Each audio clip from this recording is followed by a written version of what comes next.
Hey guys, YouTube Bird Hunter here.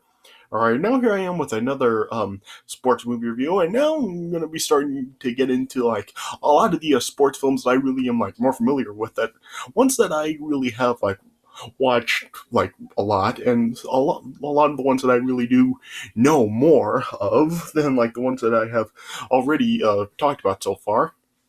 Alright, and now here I am with a review for The Sandlot.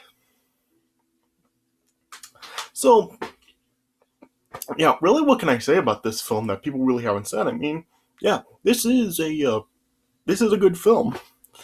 I mean, yeah, I mean, this film has really just gotten like a really big following over the years, and yeah, it's a very enjoyable movie. I mean, there's really not like a whole lot to this film. I mean, there's not really like any like villain or antagonist or anything really involving about this film. I mean, I guess there is like kind of an antagonist, but yeah, it turns out like he's not really an antagonist in the film. It's just like what he's like mistaken for. Yeah, and there's really not really like a main premise to this film. What this film really is just about is just like a team of kids just playing baseball, and that's really like just what the film really is about. It's about like kids playing baseball, and then like of course like they do like have a bunch of like situations going on in this film, and record and there is like a main well,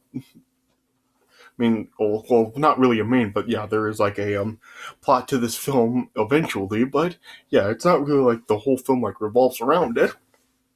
And yeah, but yeah, this film, yeah, it is good and enjoyable. I mean, I have seen this film like a whole bunch of times ever since I was a kid, and yeah, I do like it. And yeah, and I really haven't really heard anybody really saying that they don't like the film. Yeah, yeah. So yeah, I'm not really sure like how well this film actually did do when it was originally released. Is due to like the sequels that this film ended up spawning. Of course, like if you this film did end up spawning like two direct to DVD sequels. Also, I don't know if like maybe this film really didn't do very well financially when it was released, and that's why it like spawned two direct to DVD sequels and no theatrical ones. Yeah, but yeah, regardless, yeah, this is still a good film, and yeah, man, I really do like it. I mean, yeah, it just really is just about like it's playing baseball, and it does have like some funny moments in it as well. Well, it does have some pretty good music in it. And yeah, the performances are all like do think are good. I mean, like all the kids in this film, they are like pretty good. I mean, it has like Tom Gyrie, Mike Vitar, are Patrick Reina, Chauncey Lepardi, Brandon Quinton Adams, and yeah, and so on and so forth. And yeah, and the kids are all like pretty good in the film. Yeah, and it also does have like other cast members like Dennis Leary, Karen Allen, and James Earl Jones, and I do think that they all are like relatively good in this film too. So yeah, performances are all good in the film, and yeah, they do a really good job in this film, of course, of like building up like the beast, because of course, like throughout the film, like when the kids are like talking about the beast, they're like just making him like out to be like some like very like dangerous monster and stuff, and yeah, they do good like really building him up. Like you really don't like actually like really just see him clearly in the film the until like the last showdown where Benny does go over the fence to retrieve the ball.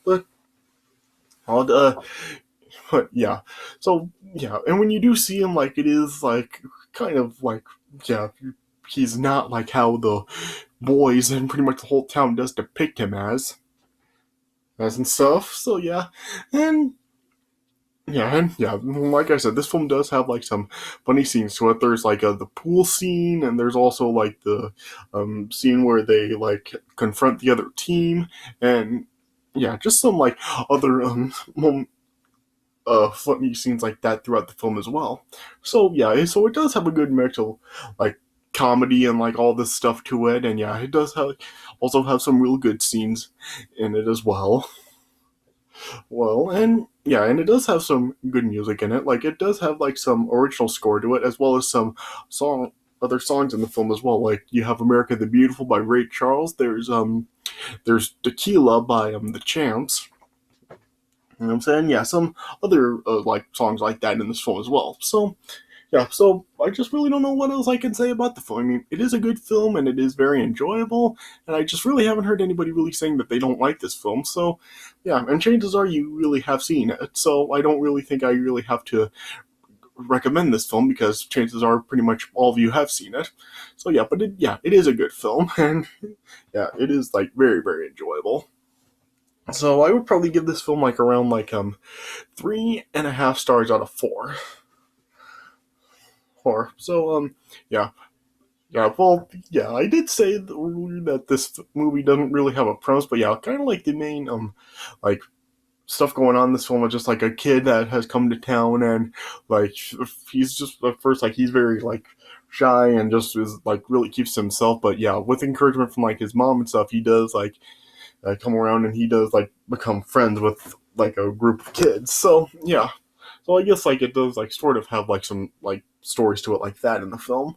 So yeah, so yeah, so I don't really know what else I can really say about the film because yeah, it just is really good, and yeah, just pretty much all you do know the film. So I just really don't know what else I can really say about it. So yeah, let me just get right into the premise of the film. All right. So as the film opens up, it just shows that there's like some like unknown guy walking into the Dodgers stadium. Yeah, and then we get narration from the main character, Scotty Smalls, and the narration is actually from the director of the movie, David Mickey Evans. And yeah, and he was just talking about like the story in the 1932 World Series when Babe Ruth hit a 400-foot home run, and that is pretty much how he became a legend. Yeah, and then he talked about how 30 years later there was a kid named Benjamin Franklin Rodriguez who was like a neighborhood legend, and he was just talking about how in the greatest summer of his life that he was taught how to play baseball by him, and yeah, Benny became his best friend and got him out of the biggest pickle he'd ever been in.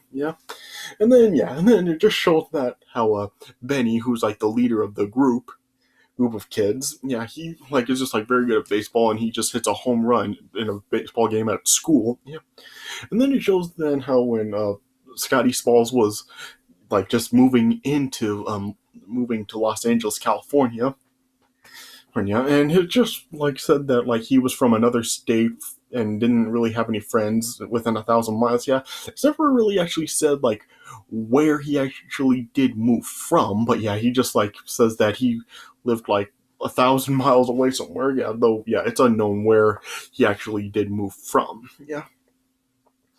Yeah. And then he just talked about how when he was a little kid, his father died and his mom had married another man just like a year prior to the moving to the valley. And yeah, it just showed that like him and his stepfather, Bill, are like still like getting used to each other. Like it's not like something where they're not really talking to each other and they don't like each other at all. But yeah, they're still like kind of like warming up to each other and trying to like form a father-son relationship with each other. Yeah.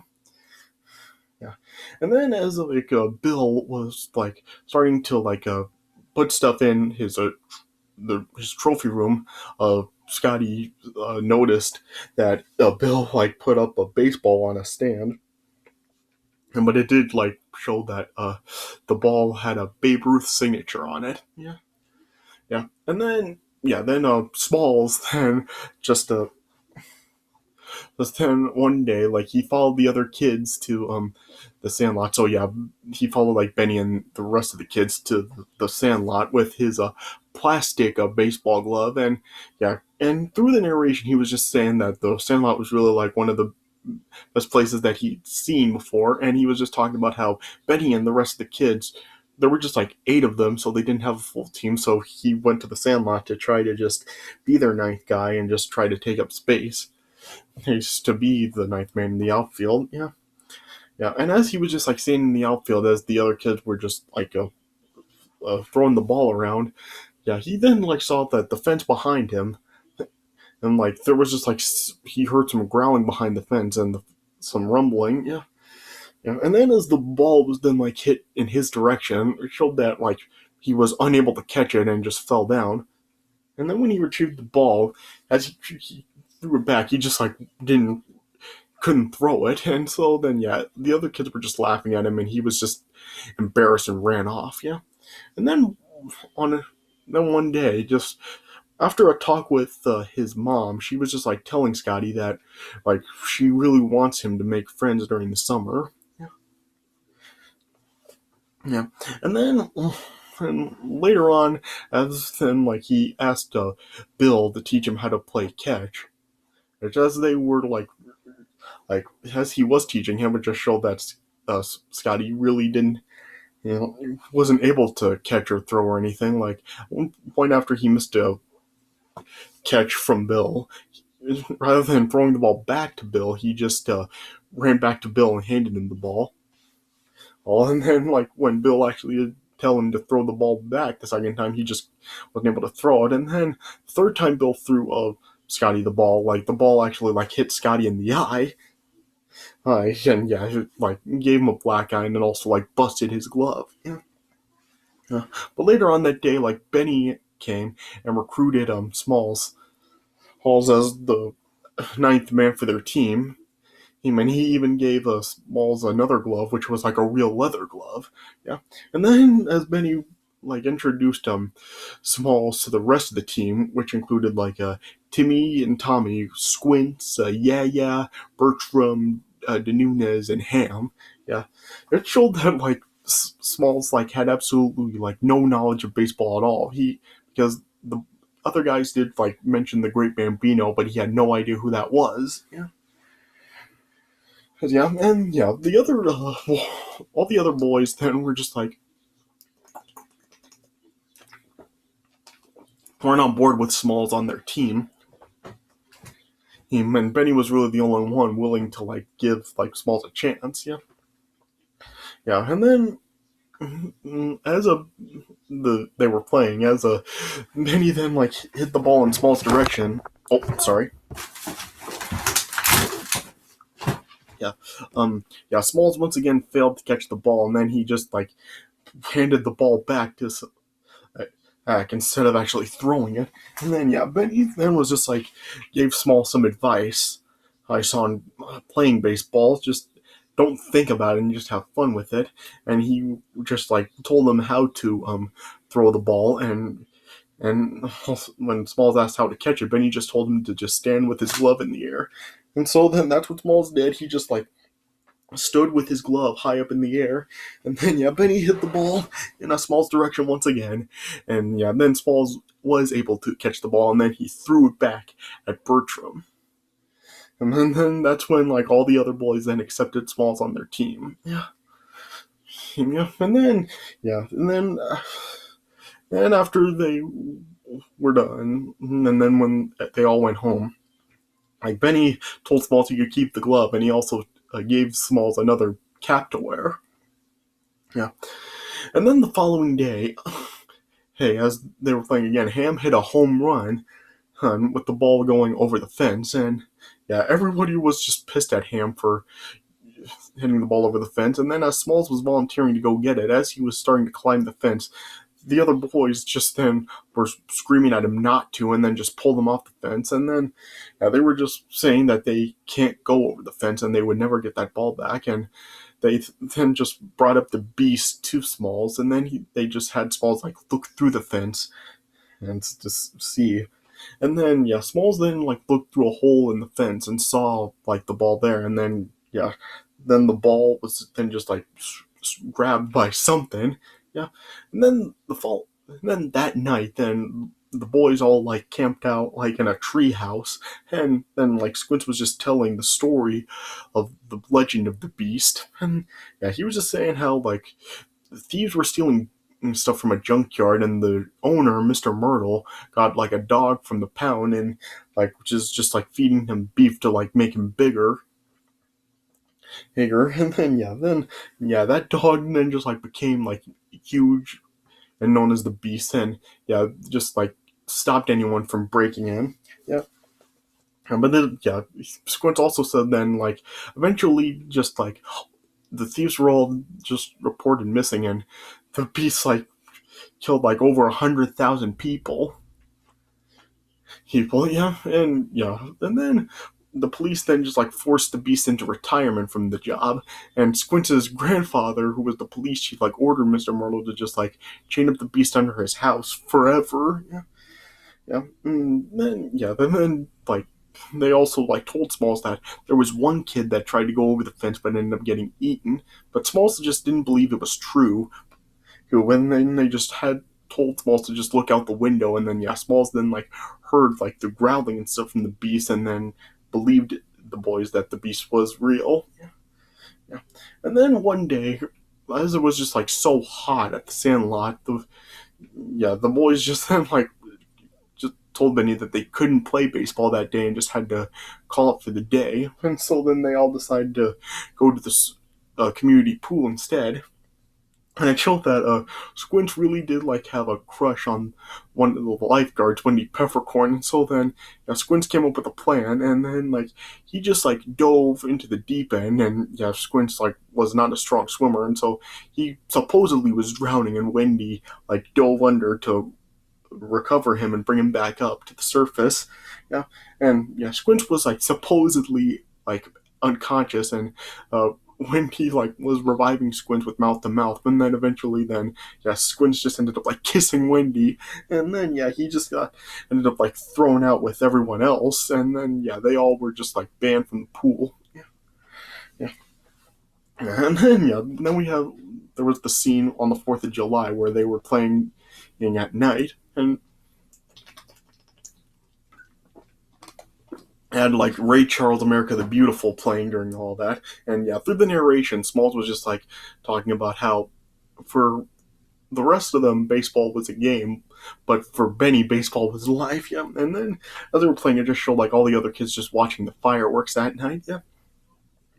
Then one day, as they were playing some more, then they were confronted by a rival Little League team, and then Ham just had a heated exchange with one of the players on the team, and they just like were exchanging insults, and then finally like Ham just gave the insult, "You play ball like a girl." Yeah. And so then the team then issued a challenge to a game the following day at their field, which was of course accepted. And then then the boys then just like totally like beat the hell out of the team. Yeah. And then they went to celebrate at the carnival where Bertram like had some chewing tobacco, and he like passed it around to all of the boys, and then they got on like a ride that was like sort of like a tilt-a-whirl style ride, which was like it was just like some like real spinny type of ride. Right, and it just was not a good combination with them chewing tobacco and getting on a ride like that. At first, like they were really enjoying themselves, but then they eventually started to get like woozy and stuff, and then they all eventually ended up like puking. They were puking like on other people, and even like afterwards, they were all covered with puke themselves. And then eventually, like one day, as Bill went off on business, the boys then like got back together for baseball, but Benny ended up like hitting the baseball so hard that he just knocked the guts out of the ball. Oh, but Smalls then just like told them that he had another ball and they could continue playing, and so then he went into a Bill's trophy room and grabbed the ball signed by Babe Ruth, and because of like Smalls like had no knowledge of baseball, he just really didn't know like the value of the ball or anything, and he just like mistook it for something else. Yeah, and then and because like Smalls brought the ball, he was put up to bat, and then Smalls actually then like hit a home run and hit the ball over the fence again, and then Smalls just was like just in horror what he did, and then he just confessed to the others that it wasn't his ball, and he actually like stole the ball from his stepdad, and then he was just saying that the ball was given to him by a lady, and it was signed by Baby Ruth, and then the other boys then just like realized that the ball was signed by Babe Ruth, and the boys then all freaked out, and then they looked over the fence and they actually did see the Beast like get a hold of the ball. Well, and then the boys then just finally just explained to Smalls that Babe Ruth is the great Bambino, and the ball really just has a lot of value to it. And so then Smalls then just like said that they had to get the ball back somehow. Yeah, and yeah, they even like also did get like another ball to like pass off as the Babe Ruth signed ball to put it back in Bill's trophy room. Yeah. And then, as they were trying to come up with ideas on how to get the ball back, Smalls made the suggestion to just like go to the door and ask Mr. Myrtle to get it for them. But then Squinch just said that wasn't an option because Mr. Myrtle is just like a mean old man, and he did make the beast eat that kid. Yeah. So then, the boys then just like had came up with like several different attempts to try to retrieve the ball. They like tried to poke a stick through the fence to get the ball back. They like tried to like use like a contraption with like a piece of erector and a pan to get the ball. They use like a retrieval suction device to try to get the ball. They put like on a crane over the fence to try to get the ball. And they then like Smalls then just like use like all the erector set that he did have to try to make like a catapult device to try to retrieve the ball. And then every attempt failed, because the beast stopped every attempt and he just destroyed all the devices and stuff that the boys tried using. Yeah. And on that last one with the catapult, like as they actually did fling the ball back, the beast just jumped up and caught the ball right in his mouth and supposedly just like swallowed it. Yeah. And then after that, then like through the narration, Smalls just like said that his life was over, and that night he had a dream about like a giant baseball sign by Babe Ruth just hammering him into the ground. Yeah, but Benny also had a dream that night that Babe Ruth ended up visiting him, and Babe Ruth, who was played by Art LaFleur, but it was a pretty good casting choice because Art LaFleur really did kind of look like Babe Ruth, so it was a pretty good casting choice. Yeah, and Babe Ruth was just telling Benny like to get the ball, Benny should just jump over the fence and get it. But when Benny like told Babe Ruth about the beast, then Babe Ruth then just explained to Benny that everybody has a chance to do something great, and this is Benny's chance to do it. And that when he busted the guts out of the ball, like that was like a message that was trying to be sent to him. And Benny should listen to it. Yeah, and then there was like a bit during the dream where like a Babe Ruth found like a Hank Aaron card that Benny had and asked if he could have it. So kind of interesting that he wanted a card of the guy that hit more home runs than him. Yeah, and he just told Benny that heroes get remembered but legends never die, and Benny should follow his heart and he'll never go wrong. And so then the following morning, then Benny then got everybody together and went to the Sandlot, and then he used some special shoes to make him run faster and jump higher. And Benny then jumped over the fence, and then he came face to face with the Beast. And the Beast was just like throughout the film, like the Beast was just depicted as just this huge like monster dog. Again, the times that like we had kind of like seen him before, that's how he seemed, because his paws just seemed like huge, like he was a lion or something. And even like the part where we do see like the parts of his face, he just seemed like some just rabid, deranged animal. But then when we see him here, he just like appeared as just like a normal English Mastiff.